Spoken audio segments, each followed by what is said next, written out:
More stories are out there about what is going to happen in January concerning a whole bunch of cosmopolitan players from Cosmopolitan? Yes, indeed. Oh, okay. We're travelling the globe. Well, we're travelling Europe. All right. Edinson Cavani, whose contract is up in the summer, was linked possibly with a move to LA Galaxy, but also rumoured to go to Atletico Madrid.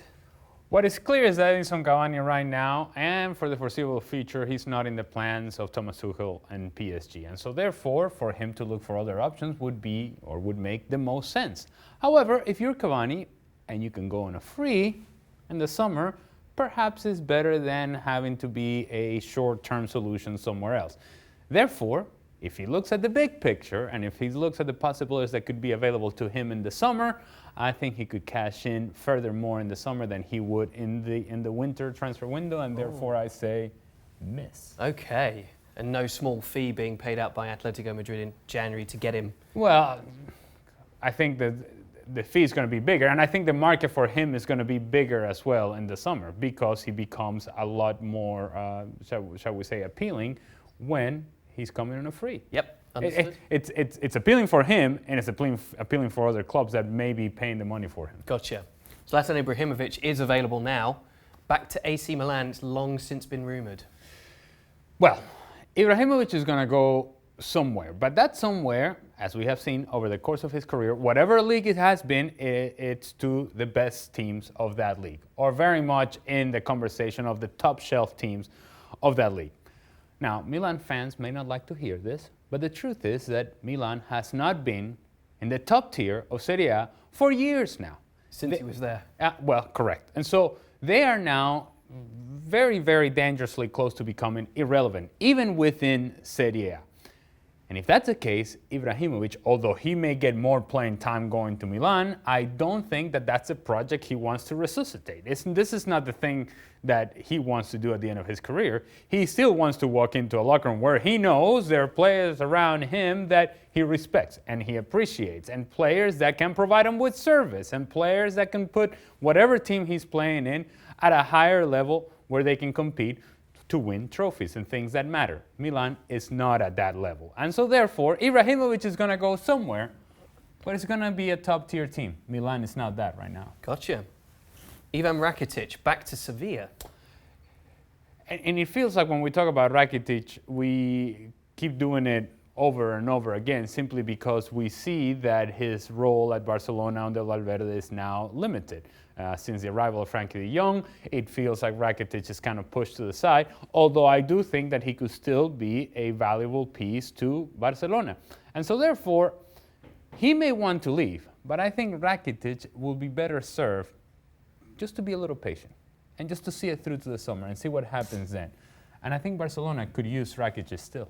Oh, okay. Wilf Zaha to leave Palace. Of course, we've had that big dust-up with his agent involved, and he wants to get out. He made no bones about it in the summer. Right.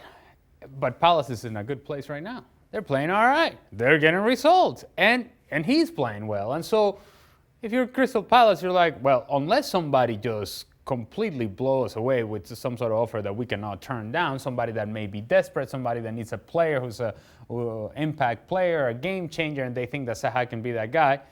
If I'm Crystal Palace, what is my motivation to get rid of this guy? I don't think so.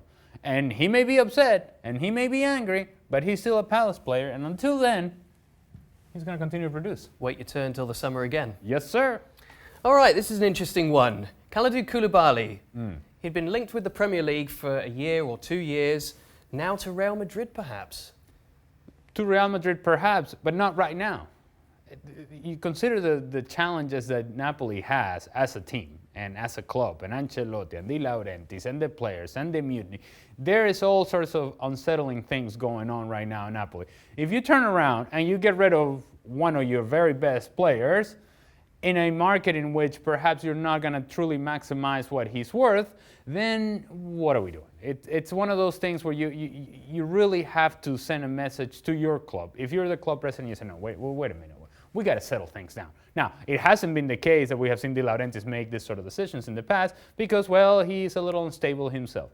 But if you want some sort of calmness at Napoli, you don't go making this sort of moves. You settle things down. And part of settling things down is to have one of your best players available and to have somebody who can play defensively for you. That can be a challenge sometimes for Napoli. He was supposed to be a corner piece, a cornerstone for what was going to be the success of Napoli this year defensively. He has to continue to be that. He maybe going to Real Madrid, but not yet.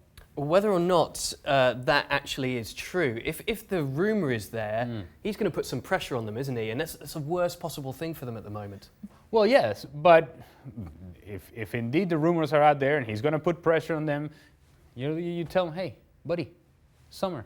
You can do whatever you want in the summer, but right now you're our player. And until we hear an offer that we really, really enjoy, that we really, really like, that we fall in love with, forget it. You're going to be a player here. And by the way, get used to it and start playing better because you haven't been playing well, along with the other guys in the back line of Napoli. And would he be an answer for Real Madrid, do you think?